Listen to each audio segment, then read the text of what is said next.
జీవితంలో ఎలా పోరాడాలనేది క్రికెట్ నాకు నేర్పింది. అందుకే లైఫ్లో ఎప్పుడు ఈ విశ్వాసం కోల్పోలేదు.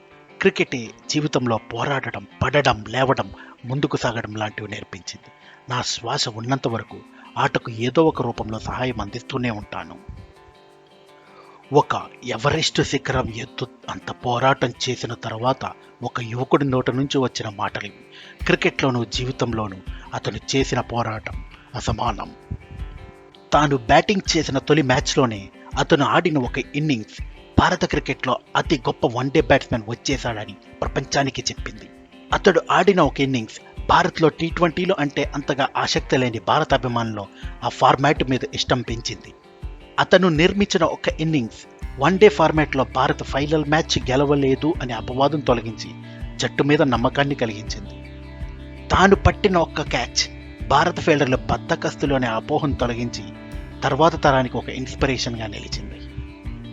తాను ఎదుర్కొన్న ఒక అతి పెద్ద కష్టం, దానికి తాను ఎదిరిలిన తీరు తన లాంటి కొన్ని కోట్ల మంది ఆ కష్టాన్ని ఎదిరించేలా ఆత్మవిశ్వాసాన్ని ఇచ్చింది.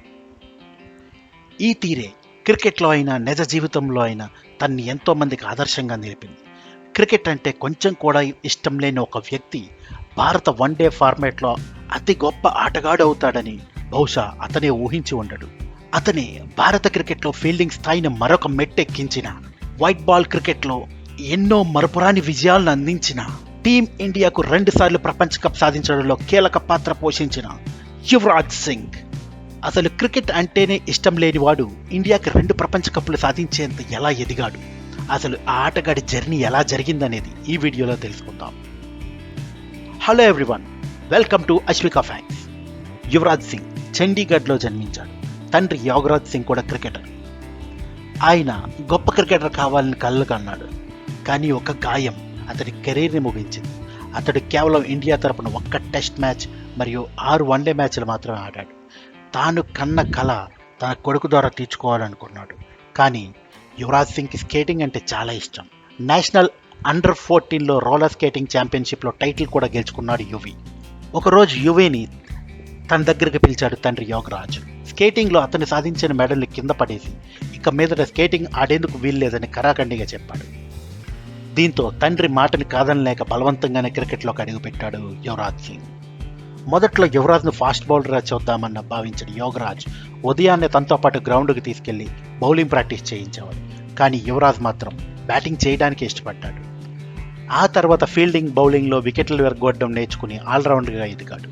తన బలవంతం మీద క్రికెట్లోకి వచ్చాడని అర్థం చేసుకున్న తండ్రి యోగరాజ్ యువరాజ్ని ఆ దిశగానే ప్రోత్సహించాడు. అంతే, అక్కడి నుంచి యువరాజ్ క్రికెట్ కెరీర్ మరో మలుపు తీసుకుంది. 13 ఏళ్ల 11 నెలల వయసులో అండర్-16 విభాగంలో పంజాబ్ తరపున ఆడాడు యువి. ఆ తర్వాత 1996లో పంజాబ్ తరపున అండర్-19కి సెలెక్ట్ అయ్యాడు. ఇక్కడే యువరాజ్ సింగ్ తొలిసారి సెంచరీ సాధించి బోర్డు దృష్టిలో పడ్డాడు. రంజీల్లో ఎదురు లేకుండా దూసుకెళ్లిన యువరాజ్కు 2000 సంవత్సరం అండర్-19 ప్రపంచ కప్ అతిపెద్ద టర్నింగ్ పాయింట్ అని చెప్పవచ్చు. మహమ్మద్ కైఫ్ కెప్టెన్సీలో టీమిండియా తరపున బరిలోకి దిగిన యువి మెరుపులు మెరిపించాడు. ఇక్కడే తొలిసారి సెలెక్టర్ల దృష్టిలో పడిన యువరాజ్ 2000 సంవత్సరం ఐసీసీ నాకౌట్ ట్రోఫీ సందర్భంగా టీమిండియాలో చోటు దక్కించుకున్నాడు. అలా ఆ సిరీస్లో తొలి మ్యాచ్లో కెన్యాపై బ్యాటింగ్ చేసే అవకాశం రాకపోయినా రెండవ మ్యాచ్లో వచ్చిన అవకాశాన్ని అందిపుచ్చుకుని ఆస్ట్రేలియా లాంటి బౌలింగ్పై 84 పరుగులు చేసి తన అరంగేట్రాన్ని ఘనంగా ప్రకటించాడు యువరాజ్ సింగ్.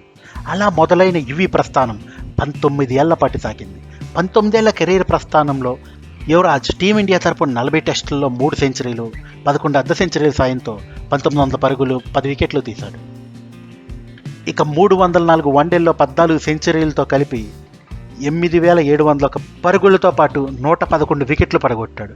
ఇక T20లో 58 మ్యాచ్ల్లో 8 అర్ధ సెంచరీల సాయంతో 1177 పరుగులు చేసిన యువి బౌలింగ్లో సైతం 29 వికెట్లు పడగొట్టాడు. ఇక 2003, 2007, 2011 వన్డే ప్రపంచ కప్లో ఆడిన యువరాజ్ సింగ్ ఆల్రౌండర్గా అత్యధిక ఫైనల్స్ ఆడిన ఆటగాళ్లుగా నిలిచాడు. 2000 సంవత్సరంలో ఐసీసీ ఛాంపియన్స్ ట్రోఫీ ఫైనల్, 2003లో వన్డే వరల్డ్ కప్ ఫైనల్, 2007లో T20 ప్రపంచ కప్ ఫైనల్, 2011లో వన్డే వరల్డ్ కప్ ఫైనల్, 2014లో T20 ప్రపంచ కప్ ఫైనల్, 2017లో ఐసీసీ ఛాంపియన్స్ ట్రోఫీ ఫైనల్. ఇలా తన 19 ఏళ్ల కెరీర్లో 6 ఇంటర్నేషనల్ ఫైనల్స్ ఆడాడు. అలా టీమిండియా 3 సార్లు ప్రపంచ కప్ గెలిచిన జట్టులో యువరాజ్ సభ్యుడిగా ఉన్నాడు. దీనిలో మొదటిది 2000 సంవత్సరంలో జరిగిన అండర్-19 ప్రపంచ కప్. ఇక మిగతా 2007లో జరిగిన టీ20 ప్రపంచ కప్, 2011లో జరిగిన వన్డే వరల్డ్ కప్.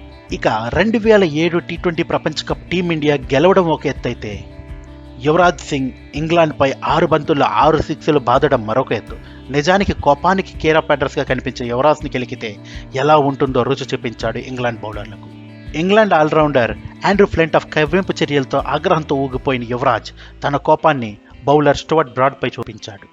పూనకం వచ్చిందా అన్నట్లు 6 బంతుల్లో 6 సిక్స్లు బాది కేవలం 12 బంతుల్లోనే హాఫ్ సెంచరీ సాధించిన యువి ఓవరాల్గా 14 బంతుల్లో 58 పరుగులు సాధించాడు. క్రికెట్ ఉన్నంతకాలం, మరీ ముఖ్యంగా టీ20 ఫార్మాట్ ఉన్నంతకాలం యువరాజ్ అంటే గుర్తుకు వచ్చేది మొదటగా ఈ ఫీటే. ఇక 2011 వన్డే ప్రపంచ కప్ యువరాజ్ కెరీర్లో గోల్డెన్ డేస్ అని చెప్పొచ్చు. 28 ఏళ్ల తర్వాత టీమిండియా ప్రపంచ కప్ గెలవడంలో యువరాజ్ సింగ్ పాత్ర మరవలేంది. ఆ ప్రపంచ కప్లో ఆల్రౌండర్గా యువరాజ్ దుమ్ము రేపాడు. ఆ టోర్నీలో బ్యాటింగ్లో 362 పరుగులు, బౌలింగ్లోనూ 15 వికెట్లు తీసి ఏకంగా ప్లేయర్ ఆఫ్ ద సిరీస్ అవార్డును కొల్లగొట్టాడు. అంతేకాదు, ఇదే టోర్నీలో ప్రపంచ కప్లో ఒక్క మ్యాచ్లో 5 వికెట్లు తీయడంతో పాటు హాఫ్ సెంచరీ కొట్టిన ఆటగాడుగాను యువరాజ్ రికార్డులకు ఎక్కాడు. 2011 ప్రపంచ కప్లో వెస్టిండీస్తో జరిగిన ఒక మ్యాచ్లో టాప్ ఆర్డర్ అంతా ఒక్కొక్కరుగా పెవిలియన్ చేరుతున్న యువి తన నోటి నుంచి రక్తం కక్కుతున్న ఆ మ్యాచ్ని గెలిపించాడు. ఆ మ్యాచ్ తర్వాత అతనికి క్యాన్సర్ సోకిందని ప్రపంచానికి తెలిసింది. యువి జీవితంలో మర్చిపోలేని చేదు జ్ఞాపకం ఇది. వరల్డ్ కప్ తర్వాత యువి క్యాన్సర్తో పోరాడాల్సి వచ్చింది. ఓ పక్క వైద్యం పొందుతూనే మరో పక్క క్రికెట్ ఆడేవాడు. 2012లో చికిత్స కోసం అమెరికా వెళ్ళిన యువి 2012 మార్చిలో కోలుకుని భారత్కు తిరిగి వచ్చాడు. ఆర్మ్స్ట్రాంగ్ అనే ప్రముఖ సైక్లిస్ట్ను స్ఫూర్తిగా తీసుకుని క్యాన్సర్ను ధైర్యంగా ఎదిరించాడు. మళ్ళీ భారత క్రికెట్ జట్టులోకి అడుగు పెట్టాలనే దృఢ సంకల్పంతో ఫిట్నెస్ మీద దృష్టి పెట్టాడు యువి. 2012 ఐసీసీ టీ20 ప్రపంచ కప్లో శ్రీలంకతో మ్యాచ్ ద్వారా కెరీర్లో సెకండ్ ఇన్నింగ్స్ మొదలుపెట్టాడు. అయితే అప్పటి నుంచే యువి బ్యాటింగ్లో ముందున్న పదును క్రమంగా తగ్గడం ప్రారంభమైంది. అలా నెమ్మదిగా ఫామ్ కోల్పోయి జట్టుకు కూడా దూరం అయ్యాడు. క్యాన్సర్ రోగుల్లో స్ఫూర్తి నింపేందుకు స్వయంగా యువి కెన్ అనే సంస్థను ఏర్పాటు చేసి అవగాహన కార్యక్రమాలు నిర్వహిస్తున్నాడు యువరాజ్ సింగ్.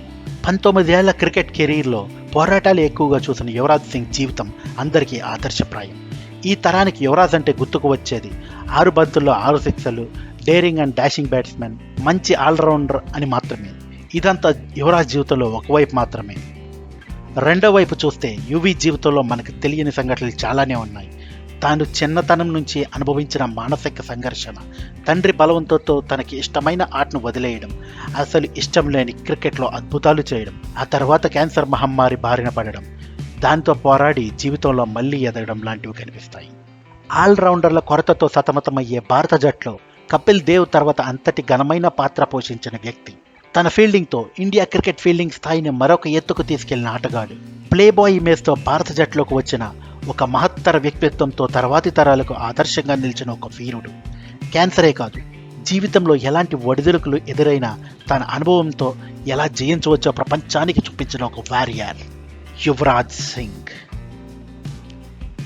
ఈ వీడియోకి ఇంతే ఫ్రెండ్స్. ఈ వీడియో నచ్చితే దయచేసి వీడియో లైక్ చేయండి, మీ ఫ్యామిలీ అండ్ ఫ్రెండ్స్కి షేర్ చేయండి. మరొక ఇంట్రెస్టింగ్ టాపిక్తో నెక్స్ట్ వీడియోలో మళ్ళీ కలుసుకుందాం. Thank you.